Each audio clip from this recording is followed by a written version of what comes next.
Morning, Facebook. Just on my morning walk. It's nice and crisp here this morning. I usually don't do lives this early, and I can see why, because the sun's really low, so it's either like shining straight in my eyes or it's coming from behind me and you're only seeing a silhouette. So I'm gonna try and stay in the shade here. I'm gonna just talk a little bit about nutrition and taking responsibility, which is really vital nowadays, and I'll explain why. I've been following everything that's been happening lately with glyphosate. You might have heard of glyphosate.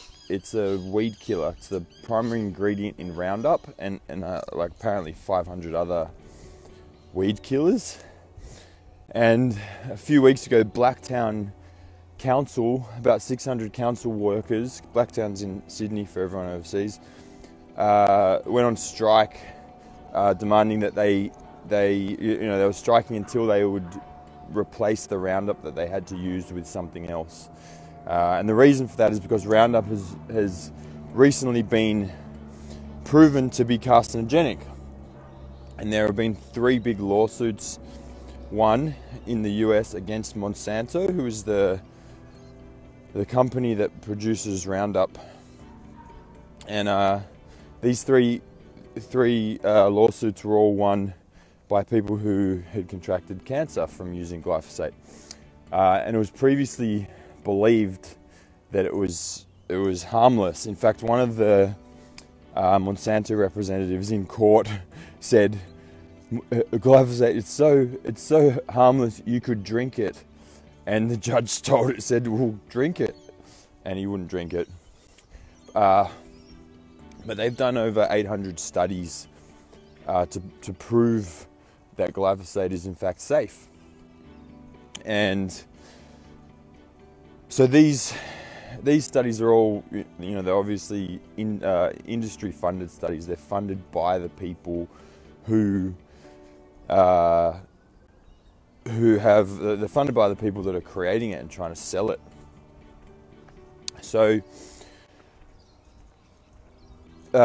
basically what happened with these 3 lawsuits, there was first guy was a guy called Dwayne Johnson, who won $389 million US because he proved that the Roundup caused cancer. Sorry, I'm going around I'm babbling a little bit. My point is that up until now, Roundup has been thought to be harmless due to the studies that were funded by the company trying to sell it. And now that there are independent studies, they're starting to show, well, actually it's not harmless. It is harmful. It in fact causes cancer. But Roundup is in everything. It's the most commonly used weed killer in the world. I'm walking in this park at the moment, and I've seen signs here that says council is spraying today for thistles. They'll be using Roundup. They use it on food crops. I read an article last week saying they looked at breakfast cereals and breads and things like that. They all contained Roundup. So this is going to be the case for all food that's not organic, or all food that's not farmed responsibly and sustainably. Which brings me to the point of this thing that I'll get to in a bit. The point is that we need to take responsibility. If you just trust that Woolworths has your back, your food company, your pharmaceutical company, you think that it's all safe, that the government's got our back and they're just going to not put anything harmful in food, you're wrong. And it's been proven again and again that things that were thought to be safe, that are really in the food just to make it a more profitable product and have nothing to do with health, that shouldn't be in there in the first place, are actually harming us. Hey Casey, welcome. So another couple of examples are with the Heart Foundation, that despite overwhelming research now showing that saturated fat is actually okay, and that polyunsaturates, which will be rancid at very low temperatures, which shouldn't be used for cooking, cause inflammation that causes heart disease and things like that. But the Heart Foundation within Australia anyway still tells people to stay away from saturated fat and eat polyunsaturated oils and eat all this low fat food and all these things that are actually causing health problems, you know. And the third example is with diabetes in Australia. I recently had a diabetic patient, who had type 2 diabetes, and he kept saying that all the advice I give him is different to what he gets from his doctor. And he brought me a sheet from Diabetes Australia that pretty much, if anybody were to follow this advice, they would get diabetes in no time, I'm sure. It was like, that it actually said exchange butter for margarine. Margarine is made from hydrogenated vegetable oils. It's hydrogenation is where they chemically change the fat molecule. It's more similar to a plastic, and it's so that it will be solid at room temperature, like butter, when in fact polyunsaturated oils will be liquid at room temperature. But and it increases inflammation, it damages cell walls and cellular communication and things like that. Just got to keep an eye on Lola. Lola! She's running off. There's like a filthy creek over there. I don't want her to swim in it. My point is, there are these government bodies that may or may not actually have people's best interest in heart, but the advice they give is not always the best advice. And the only way to really overcome those problems is to take responsibility, which means really going and sourcing your food carefully. This brings me to the point of the title of this Facebook Live, which is there are only 3 things you need to do about nutrition. So the first thing is to eat whole, fresh foods, right? Whole foods are foods that are unchanged from the way nature presented them to us. So an apple is a whole food, for example. A carton of apple juice is not a whole food. It's a processed product. Even if the ingredients on there are 100% apple juice, that apple juice is, it's not, there's things have been removed from it, like the fiber and the peel, which has a lot of antioxidants and prebiotic qualities for the bacteria in your gut. It's been pasteurized, which is where they boil it or cook it, heat it to get rid of bacteria that could potentially make it go rancid, so it will last long, but that also kills off enzymes and vitamins and things like that. And this is the case with all foods that are processed.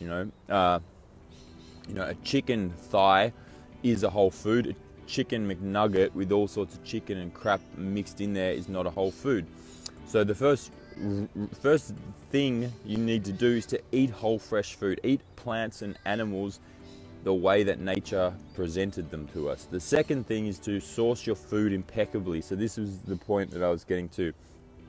Sourcing food impeccably, and I use the word impeccable because we just don't have any room for mistakes nowadays. There's so much shit out there that we have to be really careful. And now even Woolworths and Coles and the big food companies are getting onto the organic bandwagon and selling organic food wrapped in plastic with the little organic sticker on it and stuff like that, which is better than the conventional stuff from those supermarkets, but you still don't know where it comes from. There's nothing connecting you to that farm or to the farmer or to the land that came from. If you go to farmers markets, especially some farmers markets are better than others. I know the one near me here at Everleigh, all the storeholders have to be farmers or be relatives of farmers themselves. They can't have any middlemen, any people buying food from eco farms and selling it there. It is all farm direct, and it's all organic. No, it's not all organic, but you can talk to the farmers anyway, and some of them don't have an organic certification, but because it's, they just have a tiny little farm. There was a woman there last week, and she had like 5 things. She had broad beans, these amazing little watermelon radishes, and some different greens and lemons. And that was just from her garden at home. And I chatted to her about it, and she was really passionate about her garden. It just got so big that she had stuff to sell. Hey, Becky. Welcome. So we need to source food impeccably. You know, that goes for vegetables and fruit, and for meat. You know, meat probably even more so. I would go to a butcher. I do go to a butcher. There's one down the road here called Feather and Bone, and they source everything from within 200 kilometers of Sydney and from sustainable agriculture, right?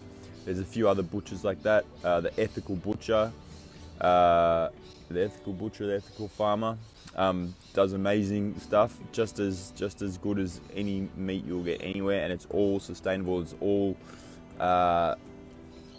all free of pesticides and herbicides and all the crap that is in the food.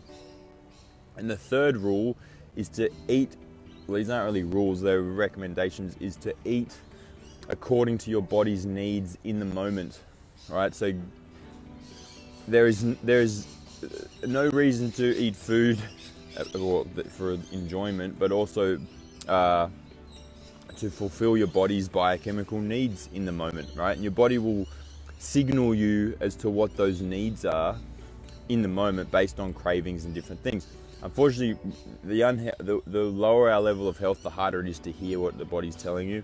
But my point with this is to not get caught up in diets, not to believe that, you know, this girl or that girl, or research on the keto diet, or eat for reasons of ethics, because, you know, while that's beautiful, you're overriding your body's needs with your mind, right? You're saying, no, I'm not going to fulfill my body's needs for protein or for choline or for B vitamins right now because I don't eat animal foods. I'm making that choice.